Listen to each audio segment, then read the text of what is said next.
Nah Bapak Ibu Saudara, kita akan baca firman Tuhan dari 2 Timotius 3 ayat 14. Tetapi hendaklah engkau tetap berpegang pada kebenaran yang telah engkau terima dan engkau yakini, dengan selalu mengingat orang yang telah mengajarkannya kepadamu. Judul yang saya berikan, tetap berpegang pada kebenaran. Jadi walaupun dunia ini banyak masalah persoalan, godaan, tapi Bapak Ibu Saudara harus memegang teguh kebenaran. Tidak boleh tergoncangkan. Bapak Ibu Saudara, surat 2 Timotius adalah surat terakhir Rasul Paulus. Karena tidak lama setelah itu, ia meninggal sebagai martir di Roma. Rasul Paulus di akhir hidupnya tetap bersemangat dan tetap melayani dan tetap meyakini panggilannya serta jalan hidupnya bersama dengan Tuhan. Nah, semangat dan keyakinan inilah yang Rasul Paulus bagikan kepada anak rohaninya Timotius.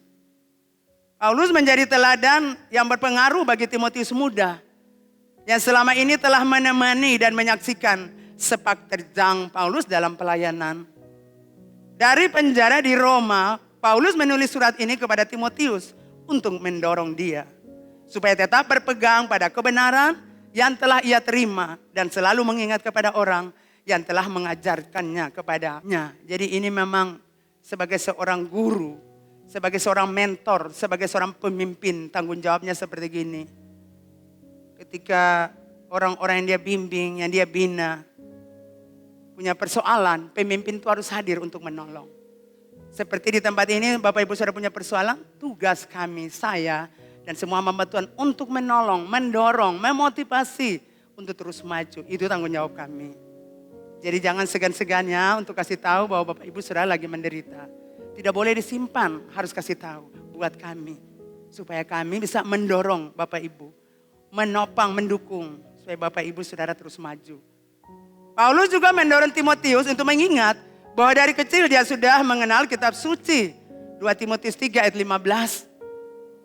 Jadi Paulus ingatkan Timotius, ingat ya, dari kecil kamu sudah mengenal kitab suci. Timotius telah belajar dari neneknya Lois dan ibunya Eunike, pasal 1 ayat 5 dikatakan demikian. Jadi Lois neneknya dan Eunike ibunya memegang peranan yang sangat penting bagi kerohanian daripada Timotius. Peranan Lois dan Eunike bagi kerohanian Timotius sangat vital. Kenapa? Karena ayahnya itu, ayah Timotius itu adalah seorang bukan Yahudi. Dia bukan seorang beriman. Tetapi Timotius punya ayah itu adalah seorang Yunani yang tidak mengenal kitab suci. Jadi ini Eunike menikah dengan seorang Yunani yang tidak mengenal kitab suci. Ini bahaya di sini. Dari nenek dan ibunya lah Timotius belajar kebenaran dan didorong untuk mempercayai kebenaran itu. Jadi waktu kecil neneknya dan mamanya ajar dia tentang kitab suci. Hidup dalam situasi beda budaya seperti ini jelas tidaklah mudah, saudara. Etika Yahudi seringkali sangat berbeda, bahkan bertentangan dengan etika Yunani Romawi kuno. Konsep religius mereka bertabrakan. Satu kenal Tuhan, satu tidak. Satu menyembah Tuhan, satu menyembah berhala. Praktik hidup pun pasti bertabrakan. Kalau satu punya persoalan, satu cari Tuhan. Yang satu punya persoalan, cari berhala. Perjuangan Lois dan Eunike untuk meletakkan pondasi yang kuat bagi kerohanian Timotius, itu sangat luar biasa Bapak Ibu Saudara.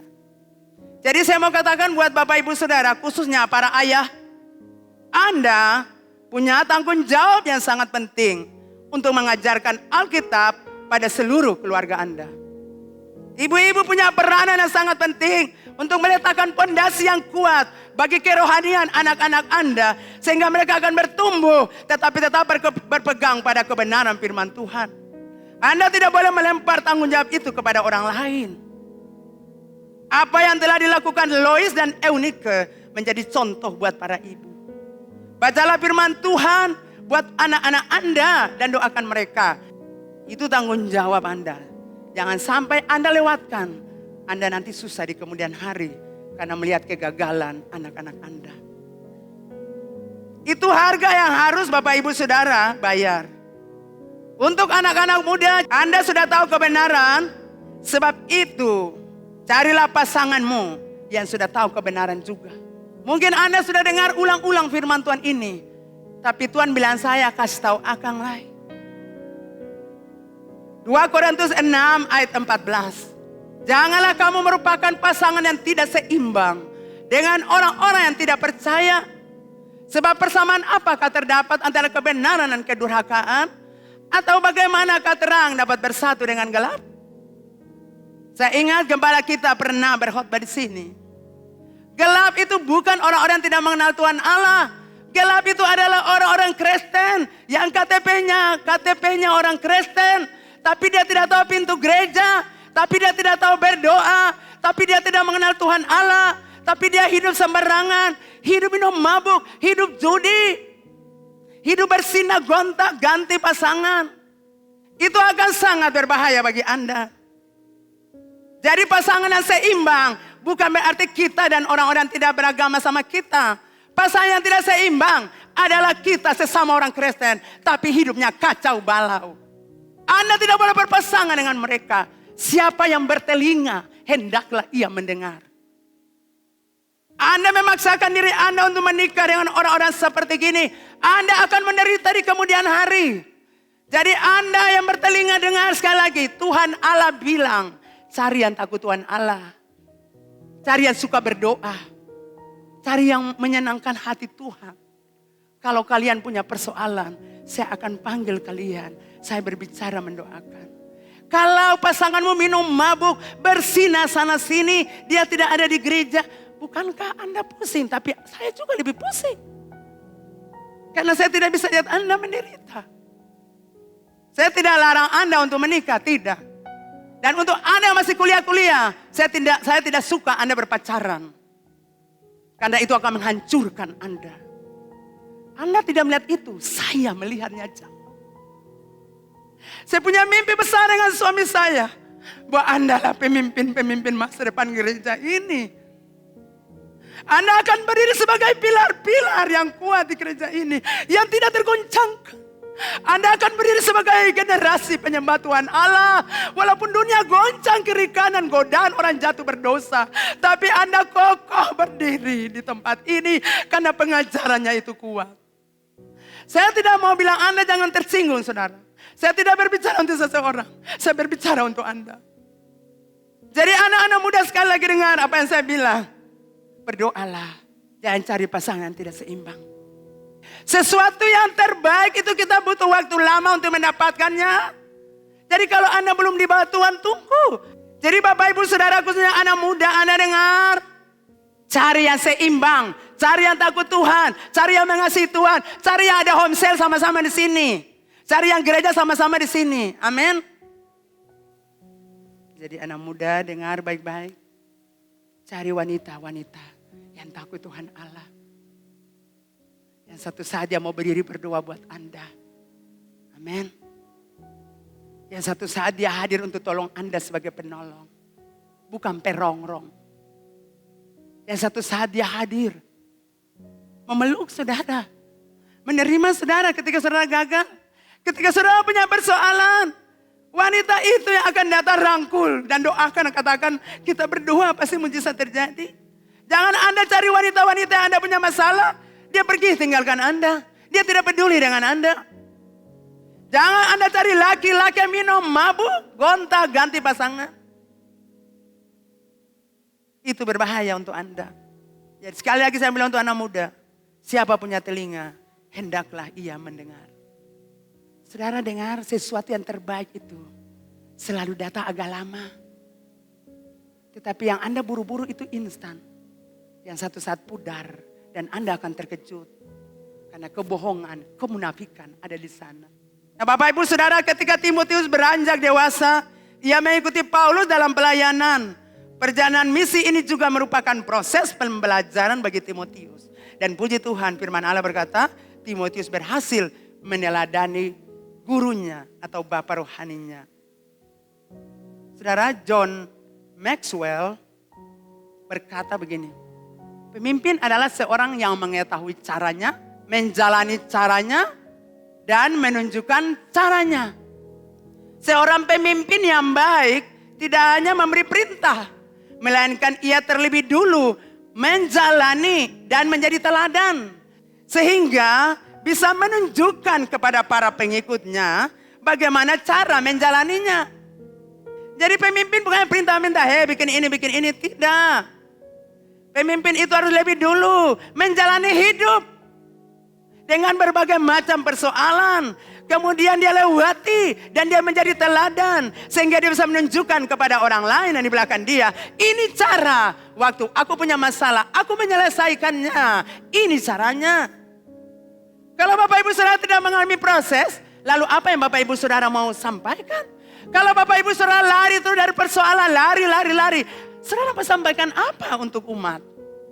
Jadi Bapak Ibu Saudara yang dikasihi, Timotius menghadapi situasi yang sangat sulit dan sukar di jemaat Efesus. Timotius menghadapi banyak tantangan dari para pengajar sesat. Jadi ketika Injil diberitakan, pengajar-pengajar sesat juga masuk untuk menyesatkan umat Tuhan. Dan itu yang Timotius alami. Tapi dalam perjalanannya bersama Paulus, Timotius juga mengalami yang sama. Karena dia terus ikut Paulus, dia tahu juga pemberitaan Injil disampaikan. Pengajar-pengajar masuk juga untuk hancurkan pelayanan mereka. Dia pernah alami karena mengikuti Paulus. Dan ketika dia menghadapi situasi ini, Paulus menguatkan dia. Dia menghadapi banyak tantangan dari para penyesat. Belum lagi pelayanan jemaat yang kompleks dan usia yang begitu muda. Dan sebagai bapak rohani, Paulus mengingatkan Timotius agar dapat memimpin umat itu dengan baik. Ada 3 nasihat Paulus untuk Timotius dalam kondisi ini. Yang pertama, Timotius harus menjadi teladan. Ayat 10 sampai 12. Tetapi engkau telah mengikuti ajaranku, cara hidupku, pendirianku, imanku, kesabaranku, kasihku, dan ketekunanku. Engkau telah ikut menderita penganiayaan dan sengsara seperti yang telah kuderita di Antioquia dan Iconium dan di Listra. Semua penganiayaan itu kuderita dan Tuhan telah melepaskan aku daripadanya. Memang setiap orang yang mau hidup beribadah dalam Kristus Yesus akan menderita aniaya. Amin saudara. Jadi Bapak Ibu Saudara, Timotius harus menjadi teladan. Karena dia sendiri pernah melihat, menyaksikan Paulus dalam kehidupan dan pelayanannya mengalami yang sama. Dalam hal cara hidup, pendirian, iman, kesabaran, kasih dan ketekunan. Timotius harus menunjukkan teladan itu bagi jemaat yang ada di Efesus. Bahkan dalam 2 Korintus 4 ayat 8 sampai 10 berkata, dalam segala hal kami ditindas namun tidak terjepit. Kami habis akal namun tidak putus asa. Kami dianiaya namun tidak ditinggalkan sendirian. Kami dihempaskan namun tidak binasa. Kami senantiasa membawa kematian Yesus dalam tubuh kami. Supaya kehidupan Yesus juga menjadi nyata dalam tubuh kami. Jadi Paulus bilang, Timotius ingat itu. Bukan kamu saja alami. Aku juga pernah alami. Dan kamu juga melihat, menyaksikan bagaimana aku mengalami kondisi itu. Nah yang kedua, nasihat yang kedua. Timotius harus berhati-hati terhadap para pengajar sesat. Ayat 13. Sedangkan orang jahat dan penipu akan bertambah jahat. Mereka menyesatkan dan disesatkan.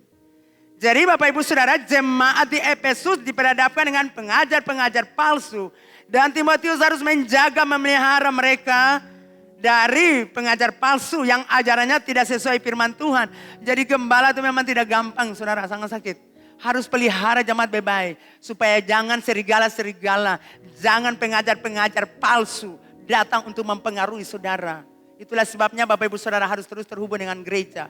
Datang ke komsel, datang ke ibadah raya. Supaya tidak mudah untuk dipengaruhi oleh pengajar-pengajar sesat yang kelihatannya baik. Yang kelihatannya rohani. Tapi sebenarnya berkedok kejahatan. Rasul Paulus ingatkan Timotius untuk mengajarkan segala pengajaran yang dia telah terima yang telah dia terima kepada jemaat di Efesus. Untuk menolong mereka supaya mereka hidup semakin menjadi serupa dengan Kristus. Ini seorang pemimpin yang hebat. Kasih dorong terus, ini dia punya murid. Ini kasih didik terus, kasih hibur terus. Kasih kuat dia. Saya bisa, saya mampu, saya pasti bisa. Itu pemimpin. Yang bilang sudah kalian perdong. Memangnya Efesus sendiri ada. Di Korintus orang-orang banyak. Buang itu Efesus, buang itu pelayanan. Tidak saudara. Tuhan taruh kita di mana? Tuhan proses kita di situ. Tapi kita sudah punya pengalaman untuk hal itu. Untuk menolong kita melewati semuanya. Setiap hari Timotius harus ajarkan firman Tuhan bagi orang-orang Efesus. Dengan demikian Timotius dapat menentang ajaran sesat. Menolak kebohongan dan tipu daya. mengoreksi kehidupan moral yang salah, menolong banyak orang untuk semakin berhikmat, melakukan perbuatan-perbuatan baik, dan hidup dalam kesalehan. Jadi Timotius harus berhati-hati dengan jalan. Ajarkan firman Tuhan, tanamkan supaya mereka tidak dibodohi, dipengaruhi oleh orang-orang jahat. Demikian tanggung jawab saya sebagai gembala saudara. Mengajarkan saudara firman Tuhan supaya jangan saudara keluar. Karena ada orang datang di muka manis tapi hati jahat untuk menghancurkan Anda. Banyak orang bertopeng saudara. Kelihatannya manis, kelihatannya baik. Kata-katanya itu manis. Jadi Bapak Ibu Saudara yang kekasih dalam Tuhan, Paulus katakan, Timotius, ini orang-orang jahat. Ini pembohong, pendusta. Ini orang-orang berkedok rohani. Tapi kejahatan, mulut parlente, putar balik, bersinah, berselingkuh. Datang dengan kedok kerohanian untuk merusakkan jemaat itu. Jadi kamu harus hati-hati, ajarkan firman Tuhan buat mereka. Kalau Anda tidak dengar firman Tuhan, Anda mudah jatuh. Kalau Anda tidak mendengar firman Tuhan, orang-orang lain datang dengan berkedok rohani, tapi hancurkan Anda, menggeserkan Anda, pergi dari gereja ini. Amin saudara.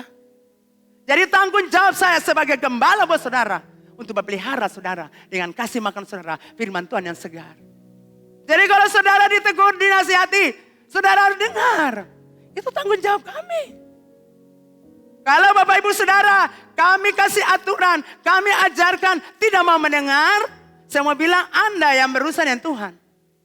Tapi tanggung jawab kami harus jaga saudara, doakan saudara. Jadi hati-hati dengan orang-orang jahat yang berkedok seperti rohani, perkataannya selalu manis kita dengar, tapi itu menyesatkan Anda. Yang ketiga, Paulus ingatkan Timotius, Timotius harus tetap berpegang teguh pada kebenaran firman Tuhan, ayat 14. Tetapi hendaklah engkau tetap berpegang pada kebenaran yang telah engkau terima dan engkau yakini. Dan selalu mengingat orang yang telah mengajarkannya kepadamu. Bapak Ibu Saudara, berpegang pada kebenaran secara konsisten memang tidak mudah. Itu sukar, itu sulit. Ada resiko yang harus ditanggung, yaitu menderita aniaya. Tapi Rasul Paulus ingatkan Timotius, supaya Timotius tetap tinggal dalam kebenaran.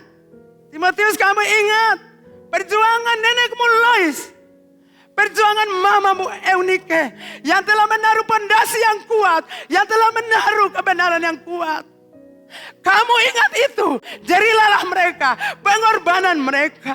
Kamu ingat itu, kamu ingat pengajaran yang mereka lepaskan untuk kamu. Walaupun bapakmu Yunani tidak mengenal Tuhan Allah, tapi nenekmu dan ibumu telah berjuang untuk kamu. Ingat itu Timotius, ingat pengorbanan mereka.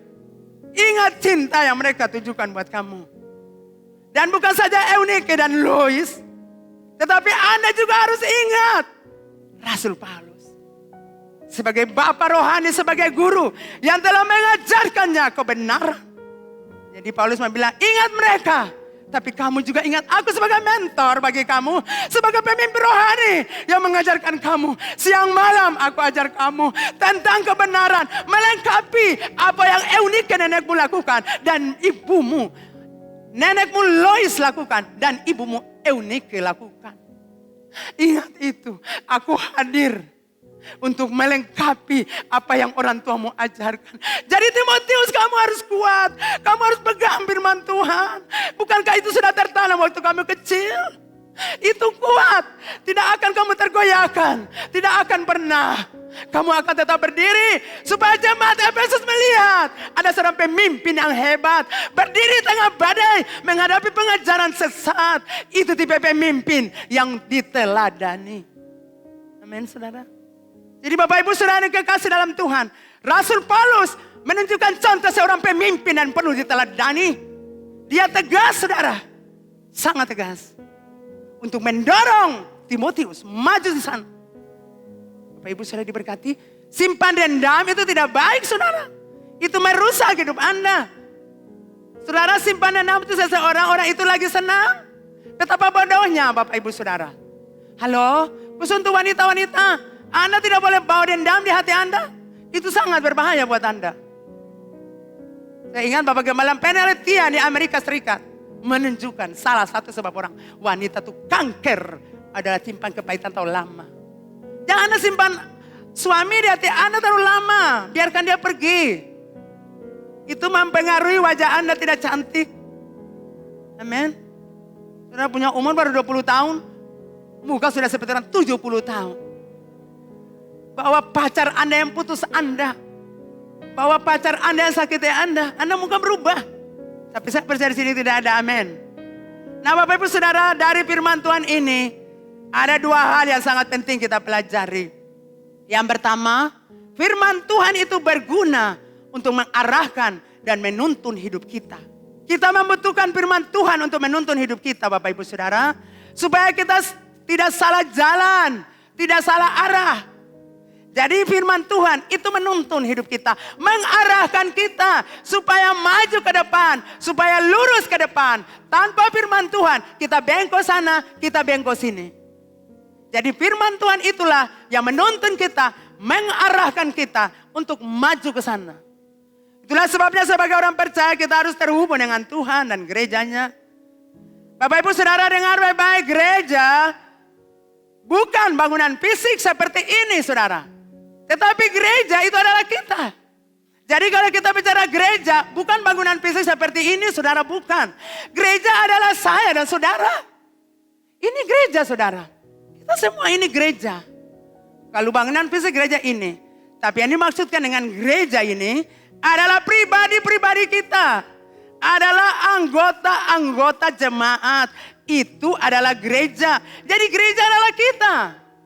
Kita adalah gereja, kita adalah keluarga GKRI Air Hidup Ambon. Kita semua Saudara. Betul? Kita harus saling menguatkan, saling menghibur, saling menolong, saling mendoakan satu dengan yang lain. Ya seperti di rumah kita Saudara. Amin. Jadi kalau Anda terhubung dengan Tuhan dan gerejanya, maka saya percaya Saudara akan mendapat berkat-berkat. Kita harus terhubung dengan gereja, kita harus terhubung satu dengan yang lain. Tetapi ketika hubungan terputus dengan Tuhan dan gereja dengan sesama, maka terputus. Maka doa-doa, jawaban doa, jodoh, promosi tak putus. Akan lari di tanah, talamburan kiri kanan. Lalu Saudara berdiri kosong dan hampa, tidak dapat apa-apa. Jadi kalau kita tidak terhubung dengan Tuhan dan gerejanya, maka berkat-berkat yang Tuhan sudah siapkan buat kita, kita tidak akan pernah dapatkan. Itu justru jatuh di tanah. Saya harap jemaat Hidup Ambon rindukan Tuhan. Jadi apapun terjadi kita tetap kuat karena kita sudah dengar firman.